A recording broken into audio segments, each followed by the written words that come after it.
Most people, their conception of the CISSP think the exam hammers on encryption, access control, and network security. So when test day arrives and you get grilled on sprinkler systems or color-coded folders, it can feel like you're kind of stepping into the twilight zone, and definitely for people that think they know what the CISSP is. Today I'm going to break down 5 unexpected topics that can ambush first-time test takers and just surprise people that think they know what they're talking about. Plus a little bit of a bonus curveball at the end that examiners love to sneak in. Welcome back to the Titan of Tech, where we turn cyber and technology conversations into plain English to make everybody increase their value to non-technical leaders. So this video is for anybody that's considering taking the CISSP, you're considering thinking it needs to go onto a job description, but you really don't know exactly what it covers, or you're kind of just curious why everybody puts this exam somewhat on a little bit of a pedestal, as it's generally seen as the gold standard for cybersecurity management. You just hear me say the term management. So we're going to do a deep dive into 5 of the surprises that you'd be shocked that it's there. So if this is the type of information that is helpful to you, whether it's in your career, within your business, feel free to give the video a like, give the channel a subscribe. Number 1, data labeling. Most people join CISSP boot camps to memorize encryption modes, and then a multiple choice question pops up asking, hey, which classification label belongs on a board meeting presentation that includes preliminary merger and acquisition numbers? Suddenly you're cursing that one paragraph that you just skimmed over because it's not really technical. Why do you care? So you got to familiarize yourself with what the exam is really looking for. They want to know the difference between classification and labeling, and how labels drive handling requirements when it comes to storage and transmission and destruction of particular data. What is mandatory versus discretionary classification models? And obviously a gigantic one is in the federal government. Think government, you got your top secret, and confidential, or a private company that has their own labeling mechanisms that can be secret or confidential, not to be shared. Number 2, fire protection. Fire drills feel like facilities management, right? Not really an information security kind of role, but the CISSP exam embeds a ton of facilities know-how because availability, if you remember your core CIA, confidentiality, integrity, and availability, is that part of that triad pillar. And if a data center burns down, guess what? You got no availability, it's 0 uptime. So there are some key concepts such as fire classes, types of suppression agents such as like water versus chemicals, detection and response timelines, when it comes to like smoke detectors and things of that nature, and human safety. So when you're thinking about this as like kind of an exam type of question, they really like scenario questions. Let's say a data center supporting life support systems cannot tolerate water damage. Which type of suppression is most appropriate? So there's going to be a whole bunch of stuff in your study guide that's going to go over how to answer those types of questions and start breaking some of that stuff down for you. Number 3, physical security. So you've been sitting there practicing your encryption methodologies, you're going through asset control and access control. Now you've done some data labeling and classification, but you can't forget about things such as guards, turnstiles, man traps. True story, I was going into a security environment, this is several years ago, and I got stuck in a man trap. The button stopped working. We had already went through one series of man traps, and if you're not familiar with the man trap it is very much a cylinder tube, a series of tubes blocking off one part of the room to another part of the building that a security guard has to literally let you through, and one person goes in at a time. Literally a man trap, or a person trap if you want to be correct. And I got stuck in one and they couldn't get the buttons to work. I wasn't in it long, 5 or 10 minutes, but it was long enough you start sweating when you're in this little confined tube and nobody can get the door open. But anyway, so this part of the exam, it helps blend logical and physical controls, because stuff like a stolen backup tape, if you've got local backups, can be just as devastating than somebody, brute forcing passwords, particularly if your backup system doesn't have encryption and the things that are going into some of those types of things.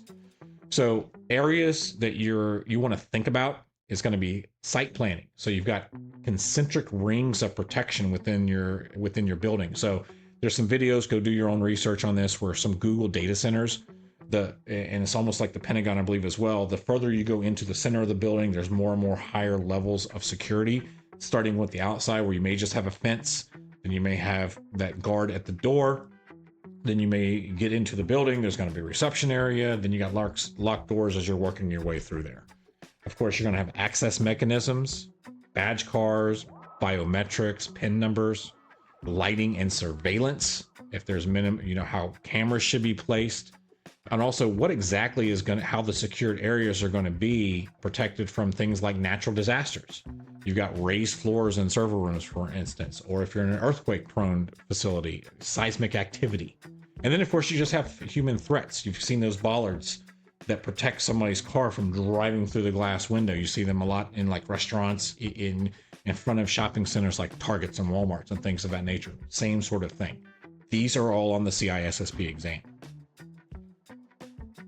Number 4, business risk profile.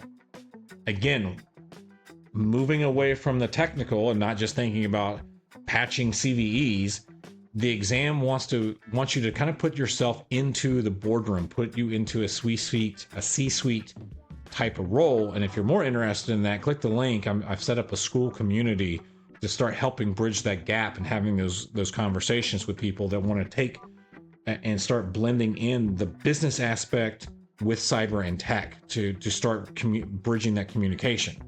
But you've got to start, when it comes to business risk profile, which risk treatment aligns with senior leadership or shareholders or legal obligations, that pivots the perspective from, let's say you're just got to patch everything, to having to prioritize how you spend your revenue and keep revenue flowing, because you only have so many resources, and you've got to sit there and figure out which risks are going to have the highest likelihood of occurring as well as the most impact.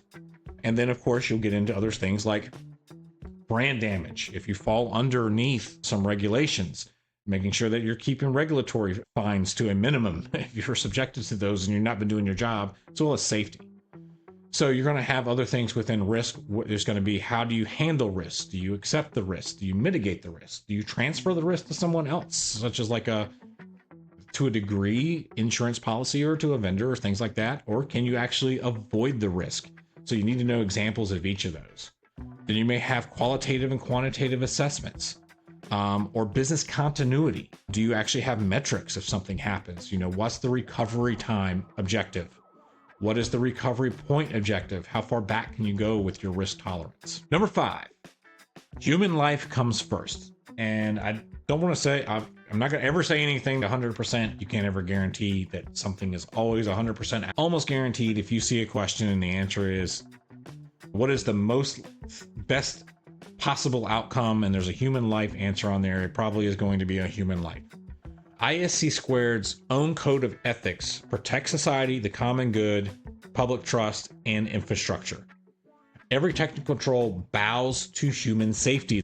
If an emergency occurs, but let's say it violates a data handling procedure, you always choose the human life.